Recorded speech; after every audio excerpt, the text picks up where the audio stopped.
Je vais vous partager un grand secret. Alors, vraiment, ne pars pas avant d'avoir tout entendu.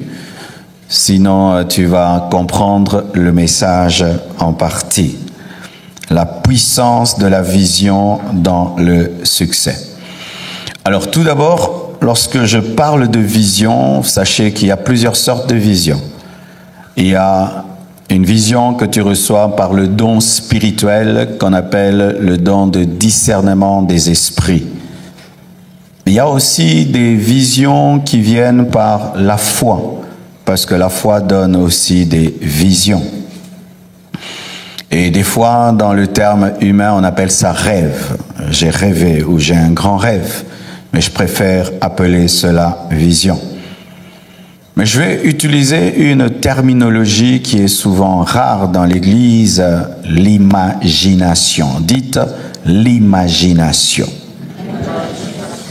Tu vas te rendre compte que nous sommes dans l'Église pendant très longtemps et rarement on nous parle de l'imagination, alors que depuis que nous sommes enfants, c'est tout ce que nous faisons, nous imaginons. Mon fils aîné avait l'habitude, quand il était enfant, de prendre un bout de bois ou un bic et jouer avec un bout de bic. Il était vraiment concentré. Pourquoi? Parce qu'il imaginait des choses. Lorsque nous étions des enfants, tu pouvais prendre un bâton et tu dis que c'est une voiture. Tu pouvais prendre un papier, tu dis c'est un avion. Et lorsque même les parents te promettent une chose, avant même de la recevoir, tu imagines, papa va m'acheter telle et telle chose. L'homme est bercé par l'imagination, mais souvent dans l'Église, nous ne parlons pas de l'imagination. Imaginer. Imaginer, c'est penser en image, c'est tout. Alléluia. C'est avoir des pensées imagées. Et chacun de nous a des pensées imagées. Lorsque je te dis, tu vas passer me voir demain à la maison chez moi, que tu le veuilles ou pas, tu as la pensée de venir chez moi et tu vas imaginer ma maison sans y être. L'homme est comme ça, l'homme ne peut qu'imaginer. Lorsque tu parles de Paul, n'est-ce pas que tu imagines quelqu'un? Lorsque tu parles de Jésus-Christ à la droite de Dieu le Père, tu imagines quelque chose. Il est impossible que d'un côté, on mette des pensées et de l'autre côté, les images. Parce que souvent, les pensées s'accompagnent des images. Et c'est l'imagination. Alors, la Bible dit ceci. Or, à celui qui peut faire par la puissance qui agit en nous, infiniment au-delà de tout ce que nous demandons et pensons. À lui soit la gloire dans l'Église, en Jésus-Christ, dans toutes les générations, siècles des siècles. Mais le bon terme, c'est à celui qui peut faire, par la puissance qui agit en nous, infiniment au-delà de tout ce que nous demandons et imaginons. Amen. C'est-à-dire quoi? Que Dieu, lorsque tu pries, n'exauce pas seulement tes paroles, il exauce aussi tes imaginations. Dieu n'exauce pas que les paroles, mes frères. Dieu exauce aussi les pensées. Et donc Dieu exauce aussi les imaginations.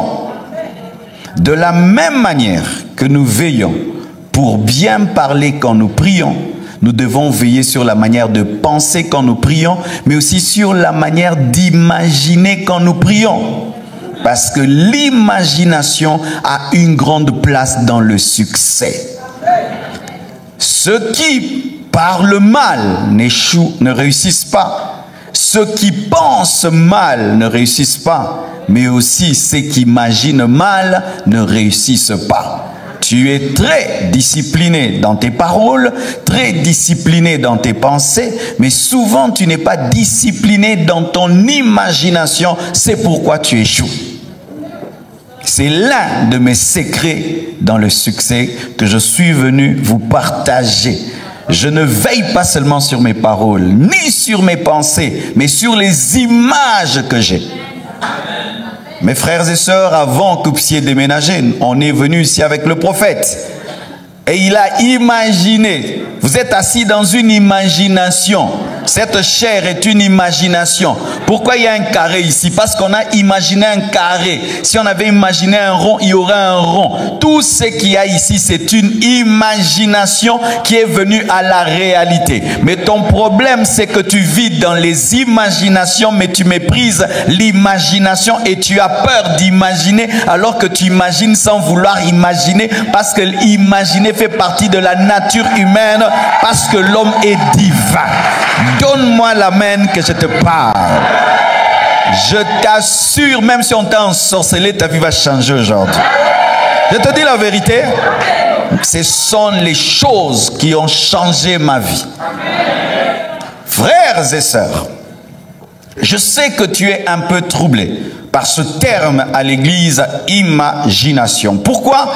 Parce que c'est un terme qui est très utilisé dans l'occultisme, dans la magie, dans le bouddhisme. Alors, ça fait qu'à l'église, si on dit ça, ah, mais ça c'est le New Age, mais ça c'est, je vais t'expliquer que c'est d'abord biblique avant d'être occulte. La Bible dit ceci dans Jacques 1, verset 5. Si quelqu'un d'entre vous manque de sagesse, qu'il la demande à Dieu, qui donne à tous simplement sans reproche, et elle lui sera donnée. Mais qu'il la demande avec foi, sans douter, car celui qui doute est semblable au flot de la mer, agité par le vent et poussé de côté et d'autre, qu'un tel homme ne s'imagine pas. C'est un livre de magie qui a dit ça. La Bible dit qu'un tel homme ne s'imagine pas. C'est-à-dire un homme qui est inconstant, qui ne pense pas en image que Dieu va l'exaucer. C'est-à-dire quoi? C'est que si tu es dans la volonté de Dieu, tu peux imaginer. Si tu n'es pas dans la volonté de Dieu, ne n'imagine pas, parce que Dieu exauce l'imagination.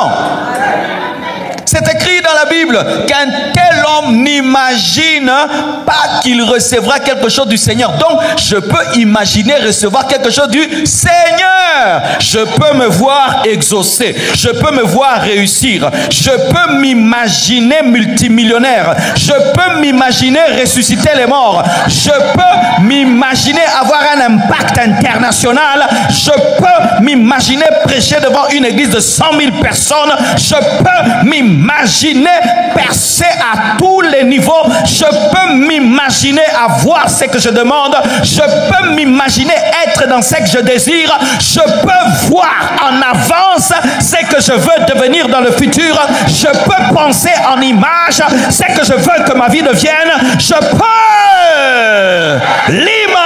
l'imagination. Frères et sœurs, les païens l'ont compris. C'est pourquoi ils font des avions. L'avion, avant qu'il soit avion, c'est une image. Un gratte-ciel à Dubaï qui est comme ça, c'est une image. Dans l'architecture, il y a l'imagination. Les plus grands architectes sont des imaginateurs.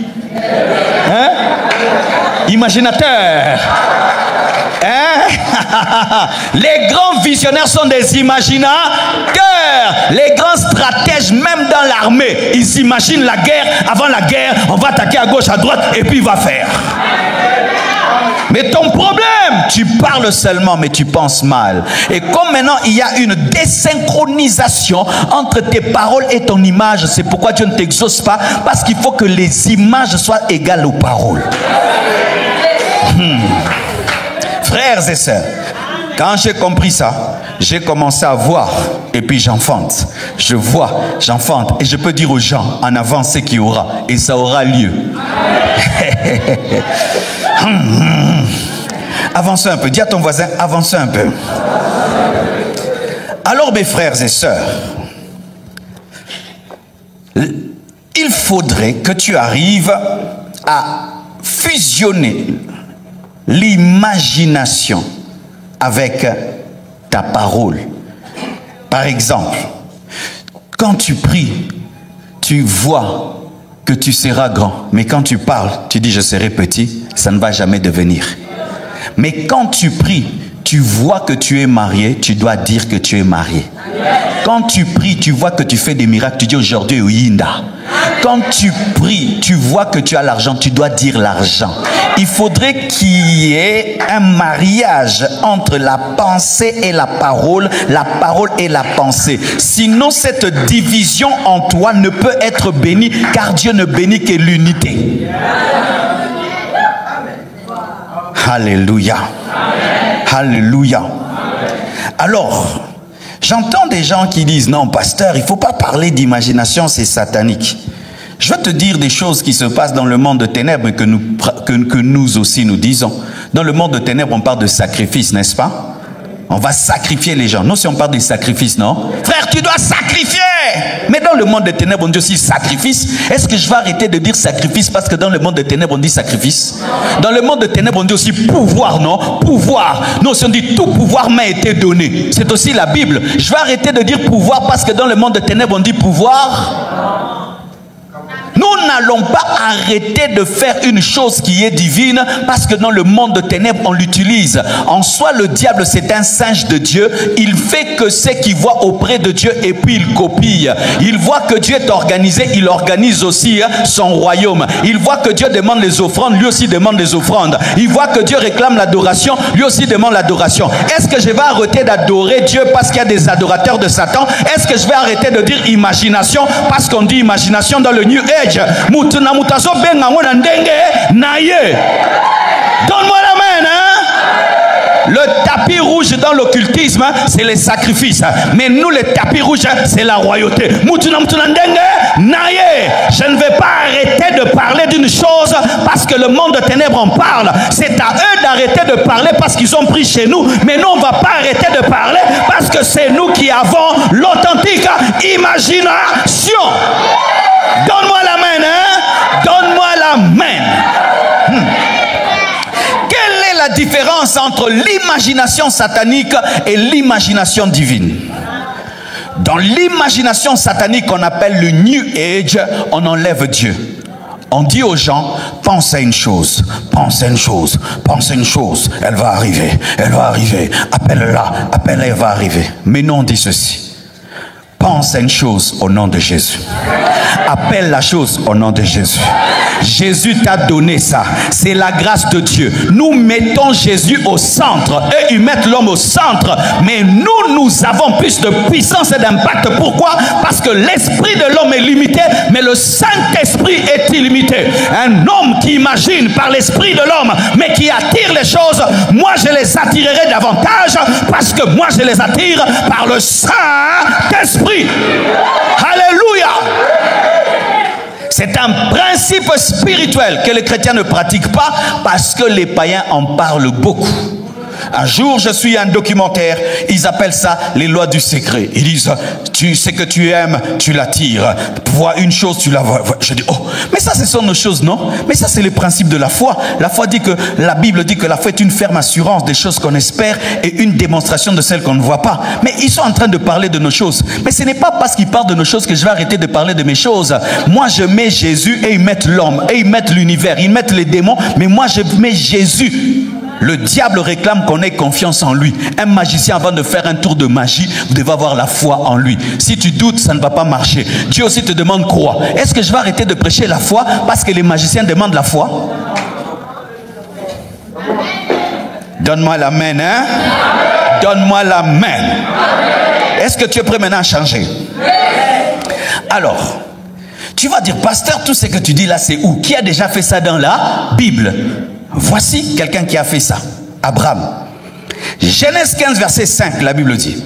Et après l'avoir conduit dehors, il dit, regarde vers le ciel et compte les étoiles.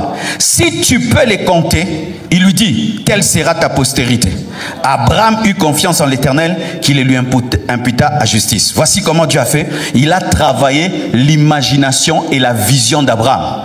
Pour lui montrer ce qu'il allait lui donner, il dit, regarde les étoiles du ciel. Commence à les compter. Commence à les compter. Commence à les compter. Tu vois comment ils sont nombreux? Ok. Telle sera ta postérité. C'est-à-dire quoi? À l'image du ciel sera la terre.